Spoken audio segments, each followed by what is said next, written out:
the way I went about it was, um, I would front load what I do in my career, for example, to optimize for wealth generation, right? So, like I said, I was working in finance for a while, and I worked in finance, left to do music, and then I actually went back to finance, and then I left that. Now I'm doing more to that full time. So it's not like I was just like, screw it, and then I'm gonna go follow my dreams, yeah, and just like let that go, like freaking Mario hitting that gold star, and then you're just off running, and you're invincible.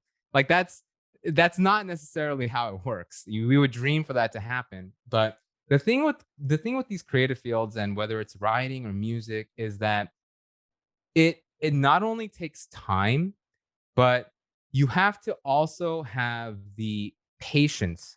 You have to have the patience to allow that time to compound, right? So similar to any investment returns, it's like the gains all happen in the last 10 years or something like that.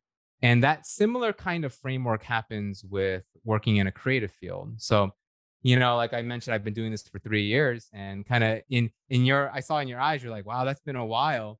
But 3 years is nothing. 3 years is absolutely nothing, especially when it comes to this. Now, that's a framing issue, is that 3 years is a lot of time in like a corporate gig. By that time, you should have had a promotion, you went to whatever the next position. But as a writer or as a musician or painter, whatever, like 3 years, you're still a baby. You're still like learning how to crawl. You're still trying to find out your style. You're still trying to find out your voice. You're just trying to find out where your people are.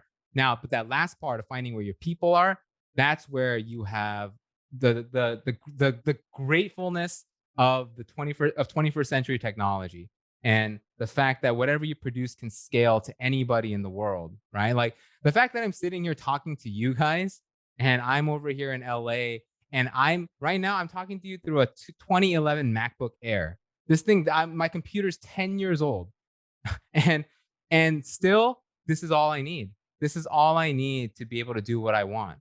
So that's the beauty of it, is that the costs are very low. And I would actually recommend any of your listeners, in regards to the topic of money, I have a post called "Money is the Megaphone of Identity."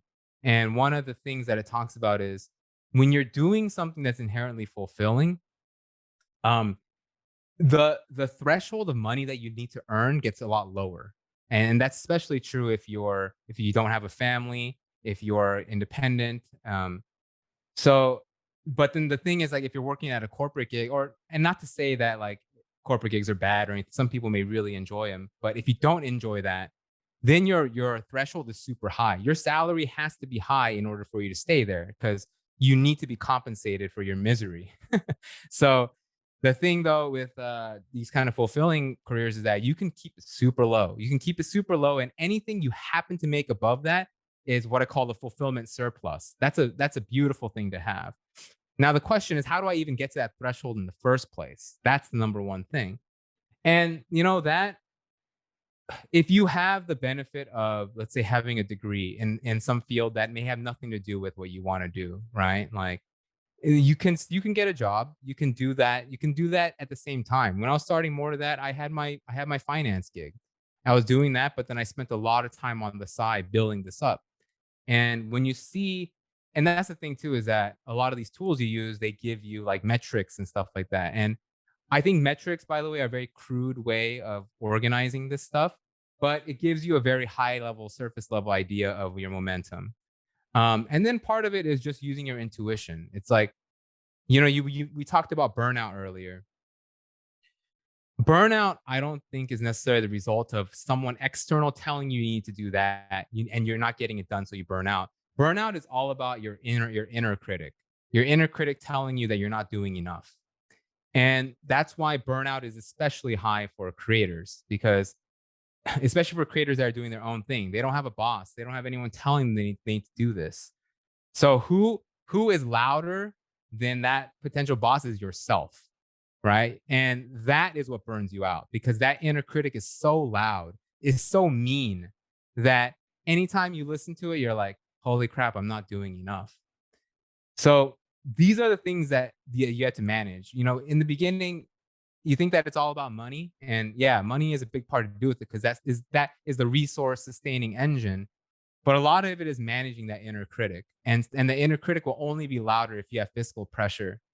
But it comes down to really anything. So what I would suggest is for people that are embarking this path or really want to make something their career for this creative field is first learning how to manage your inner critic, right? So when you have stability on your side, let's say you happen to have a job or something like that, use that use that as a way to say, okay, I can nullify my money worries right now, but what I could amplify are the worries about how I talk to myself while I do this, right? That's what you want to train. So work on what you want to do. Go day in and day out, even an hour a day. Do that, right? If you work on something for 1 hour a day, you're ahead of most people. That's the reality. Most people just consume. So if you do that, if you could start there and then get a sense of your progress and then listen to how you talk to yourself as you're working on it, right? If you're working on it, do you keep telling yourself, you're not good enough, dude? You're not good enough. If you keep telling yourself that, what do? Do you just crumple and fall? Or can you internalize that? Be like, okay, this is just my way of telling myself to get better, and then use it as fuel. If you have that, then you got this. Then you could do then this is a viable path for you. So that's how I would frame this whole thing.